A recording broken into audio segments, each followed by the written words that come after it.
Be ready. Start. It is contended that the action of the state in not regularizing the employees was not fair within the framework of the rule of law. The rule of law compels the state to make appointments as envisaged by the Constitution and in the manner we have indicated earlier.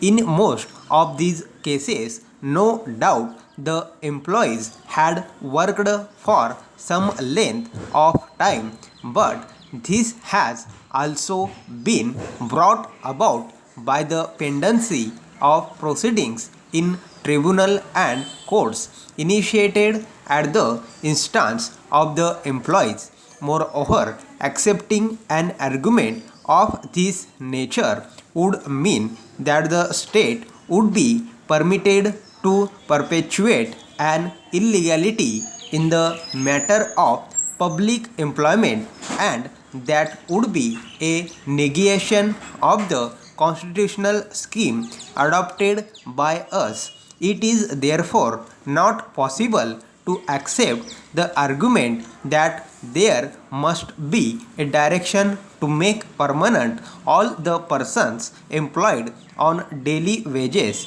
When the court is approached for relief by way of a writ, the court has necessarily to ask itself whether the person before it had any legal right to be enforced. Considered in the light of the very clear constitutional scheme, it cannot be said that the employees have been able to establish a legal right to be made permanent even though they have never been appointed in terms of the relevant rules or in adherence of Article 14 and 16 of the Constitution. Para.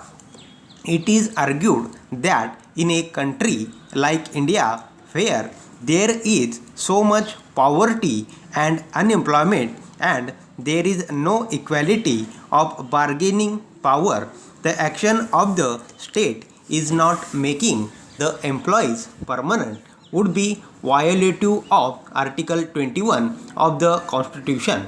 But the very argument indicates that there are so many waiting for employment and an equal opportunity for completing for employment, and it is in that context that the Constitution as one of its basic features has indicates Article 14, 16 and 309 so as to ensure that public employment is given only in a fair and equitable manner by giving all those who are qualified an opportunity to seek employment in the guise of upholding rights under Article 21 of the Constitution of India. A set of persons cannot be preferred over a vast majority of people waiting for an opportunity to complete for state employment. The acceptance of the argument on behalf of the respondents would really negate the rights of the others conferred by Article 21 of the Constitution. Assuming that we are in a position to hold that the right to employment is also a right coming within the purview of Article 21 of the Constitution. The argument that Article 23 of the Constitution is breached because the employment on daily wages amounts to forced labor cannot be accepted. After all, the employees accepted the employment at their own violation and with eyes open as to the nature of their employment. The governments also revised the minimum wages payable from time to time in the light of all relevant circumstances. Stop.